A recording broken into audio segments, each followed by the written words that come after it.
So Dr. Mark Mealy is a research fellow with us. So Mark is in his first year of his PhD and is, having introduced you like that, I just remembered that I told you not to introduce yourself like that when you did your last talk and stuff, breaking my own rules. So Mark will take us through Meso-ORIGINS and his project. Yep, so I'm Mark. I'm in the first year of my PhD, as Kevin said. I'm currently based at the Glasgow Pleural Disease Unit, and my PhD is under the supervision of Kevin and Nigel Jameson.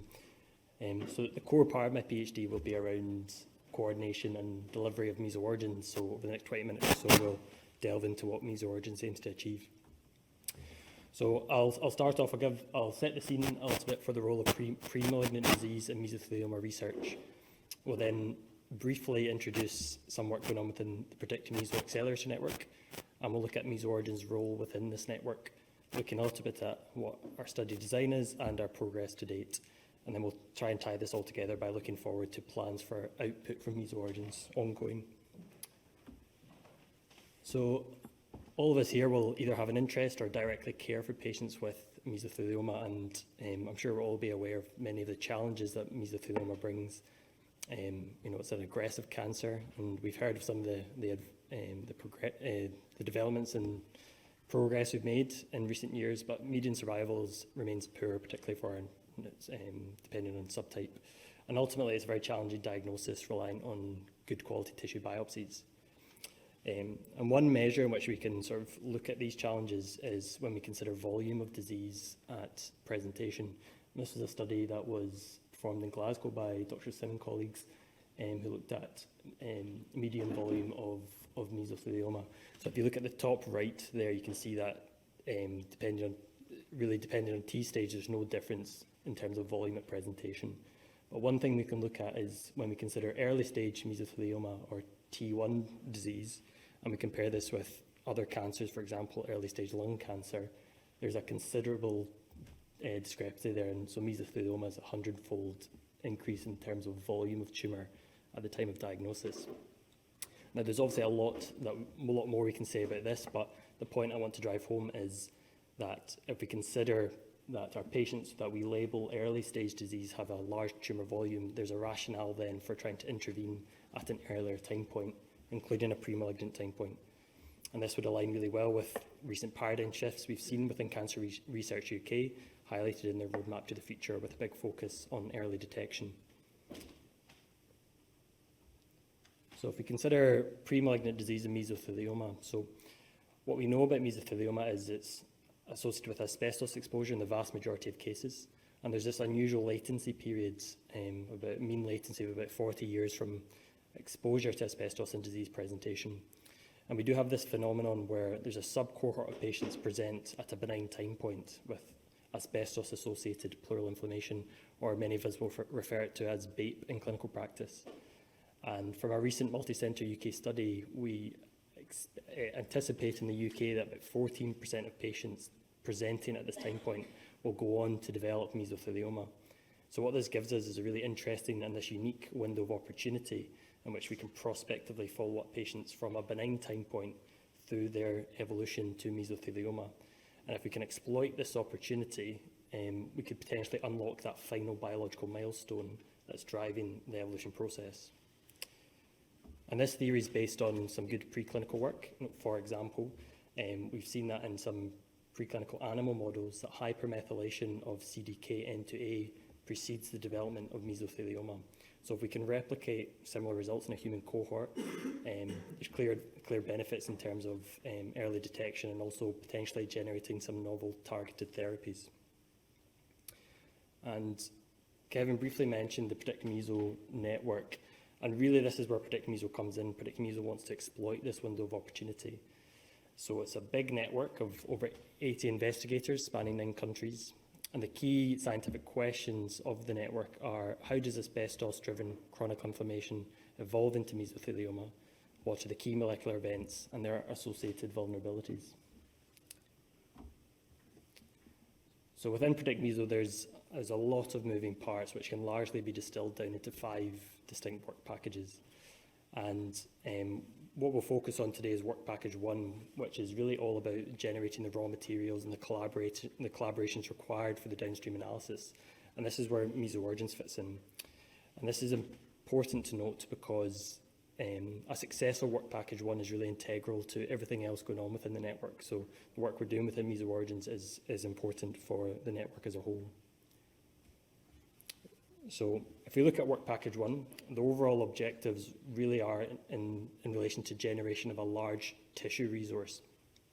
And this will be a resource of tissue generated from patients, a matched tissue resource generated from patients who present at a benign time point and then evolve to mesothelioma. And you can see through collaborators in Turin and with the Mesobank, we have access to a retrospective cohort of tissues.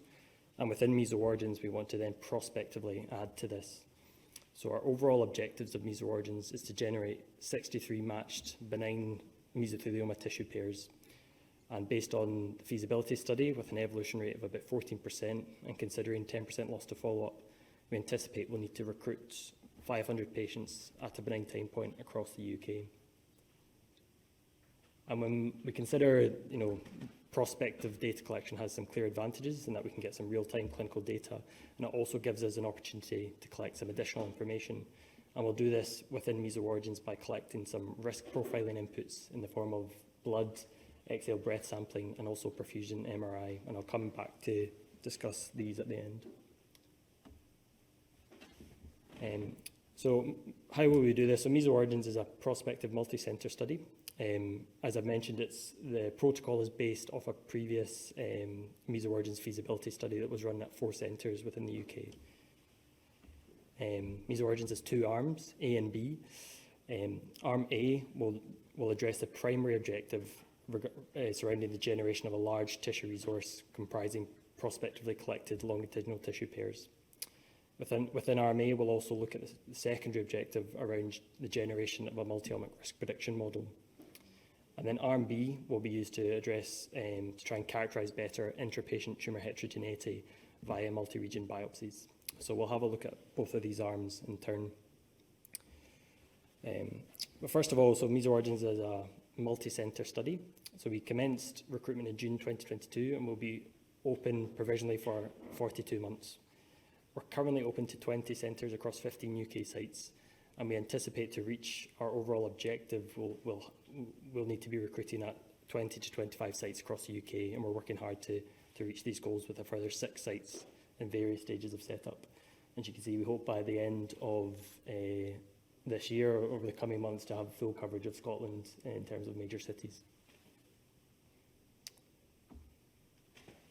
So we'll have a look at both arms now. So Arm A is really the main arm of the study. And to achieve this, we'll be looking to recruit patients who have any form of pleural biopsy within the last 12 months that shows evidence of a benign pleural inflammation.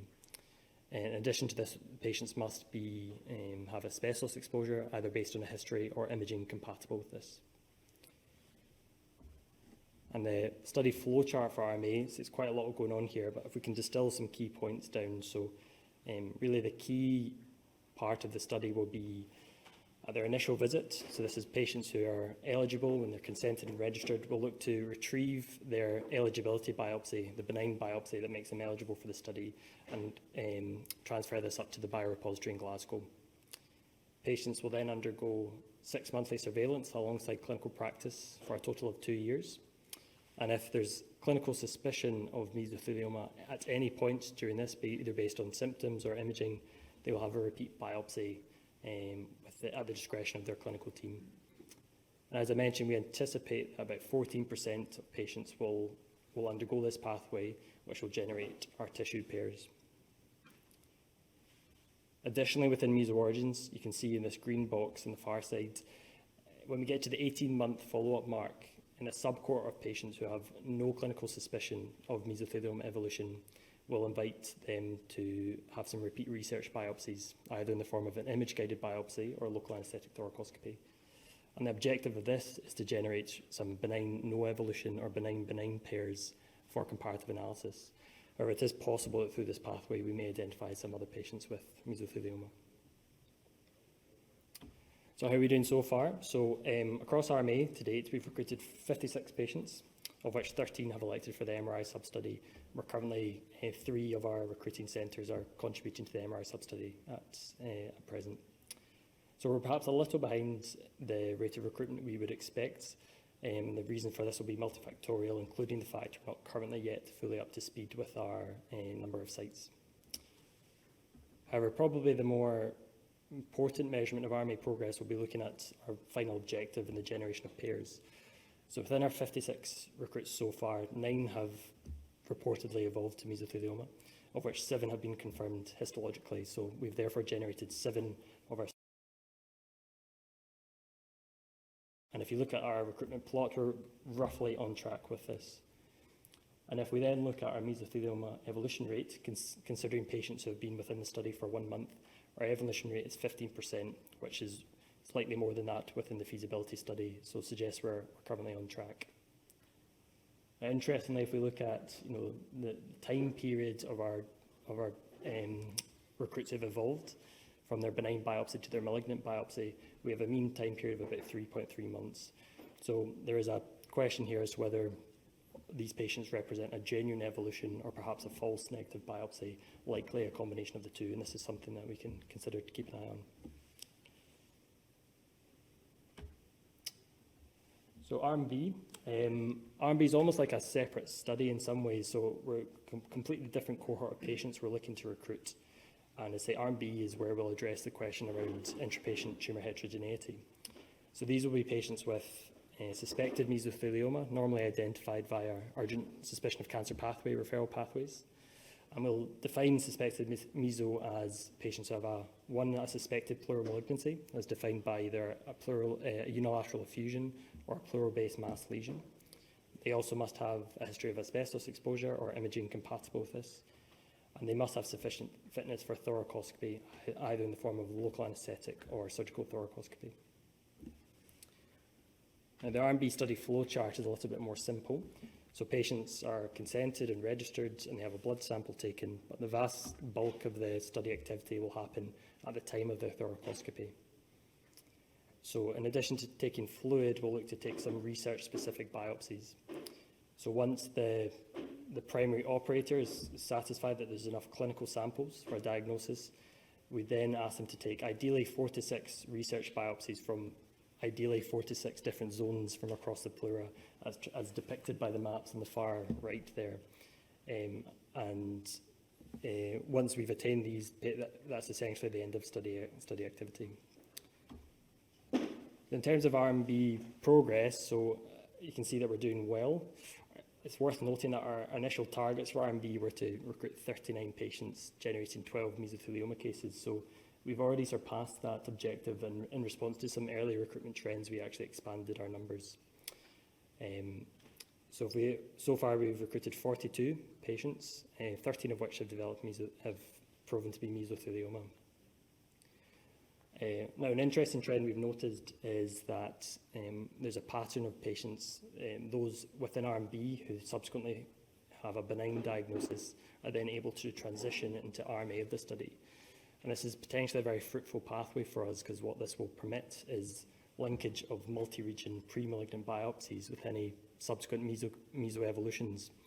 And so far, 14 out of 21 potentially eligible patients we've done this for, with a few more in progress as well. Now, one of the overall objectives of RMB is to generate multi-region biopsies, and anyone who does thoracoscopy will know that this can be challenging, but if we have a look at early figures, it suggests we're achieving our objective of 4 to 6 with a mean of 4.3 multi-region biopsies per case so far. So Meso-ORIGINS is really all about generating this tissue resource, which will be rare and perhaps unique in mesothelioma research to date. And what do we plan to do with this? Well, ultimately, we aim to perform a multi-omic molecular characterization in a sort of a suite of downstream predictor-meso work packages. And through collaborators internationally, we'll have access to infrastructure in which we can interrogate the genome, the epigenome, the transcriptome, and the immunome of our tissue pairs. So can we define the biology at a benign and a malignant time point, and then ultimately perform a pathway interrogation to see what the main pathways are that are driving this evolution process. Now, as I mentioned, this is a rare and a precious resource that we'll be generating, and it's important that our infrastructure is set up to optimise output downstream. So there's some work going on in the backgrounds for this, and as part of my PhD, I'll be looking to compare output with some more traditional RNA sequencing technologies with some of the more novel technologies, including some spatial assays. And if we were to distill the overall objectives of predicting meso into one slide, this is probably it. So once we performed our multi-omic characterization, can we then put this information into preclinical models to generate new drug targets? And by the end of the Predicting Meso network in the coming years, we hope to have generated a number of potential new therapies. Some of the potentials are listed here. So it's an exciting time for mesothelioma research ongoing. Now, whilst we generate these new therapies, it's important we also work hard to better understand those who are at risk of developing mesothelioma and also have a better measurement of response to therapy. And that's where Work Package 5 comes in. And I bring this up just now because, as I mentioned, Meso-ORIGINS were collecting some risk profiling inputs for our patients at a benign time point in terms of blood, exhale, breath, and perfusion MRI. And this is all based on some interesting literature which has shown some sort of early promise with these. For example, if you have a look at the bottom left there, we have collaborators in Belgium, Kevin Lamotte and his team have shown some interesting work in which they've identified a breath particle which can differentiate between mesothelioma and asbestos-exposed controls with good sensitivity and specificity. Gordon will also be chatting us about the benefits of MRI in meso imaging, and we're looking to sort of provide more information for this within the MRI sub-study.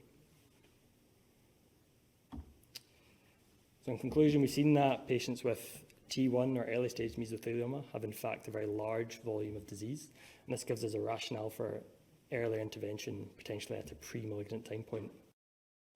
We've seen that the phenomenon of patients presenting with benign disease provides a really unique window of opportunity for us to study the biology driving mesothelioma evolution, and the Predict Meso Accelerator Network is focused on this goal.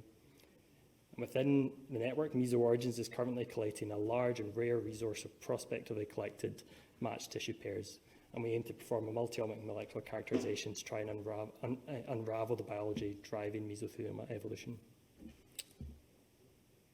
There's a lot of acknowledgements. Meso-ORIGINS takes a lot of people, so just a quick thank you to everyone in the Glasgow Pleural Disease Unit and the clinical research facility as well, all those within the larger study management group within Meso-ORIGINS, and also all those contributing at our 15 sites across the UK. So I've just got the PIs listed there, but I know there's lots of teams in the background as well. So thank you to everyone involved. Any questions?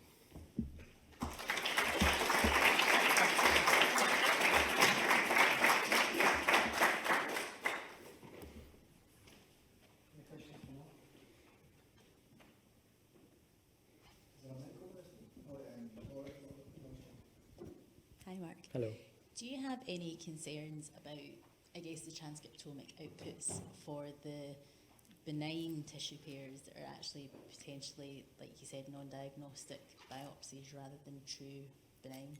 Yeah, absolutely. Yeah. And so we're currently doing some work in the background to try and address this. I guess there's potentially some concerns regarding the benign tissue as a whole, in terms of often it's limited in terms of quality. Anyone who does biopsies knows that that's an issue. So this is something we're looking to address at the moment and see if we can get enough DNA volume from our benign samples as a whole. Yeah.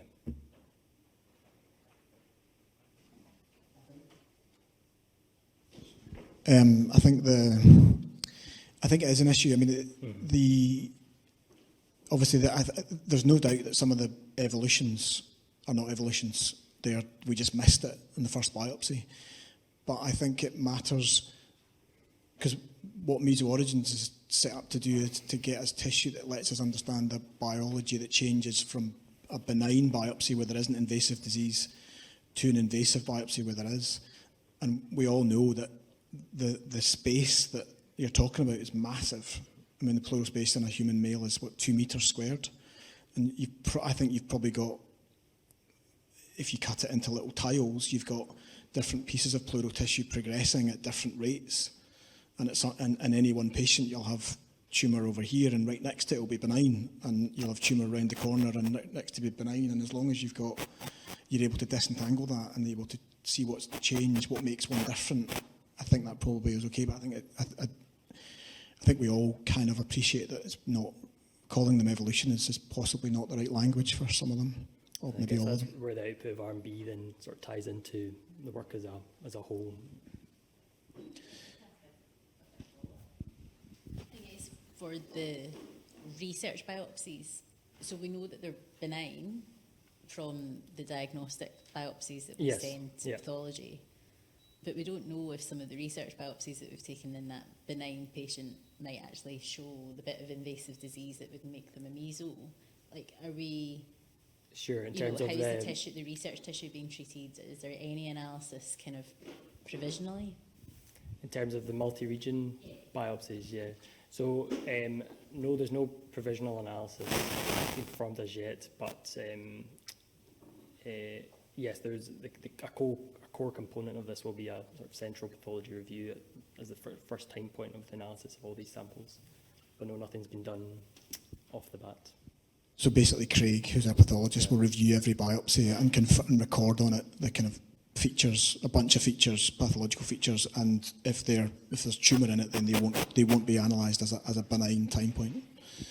I think maybe just to link Matt's talk to Mark and back to the clinical stuff, I think the powerful stuff from the clinic, the stuff that we do clinically, is it's only by, as you say, being organised that it's become so obvious that so many patients have early stage disease. Because I think there's a kind of narrative out there that patients with meso present late. And they do clearly present with large volume disease, but they don't present with late stage disease.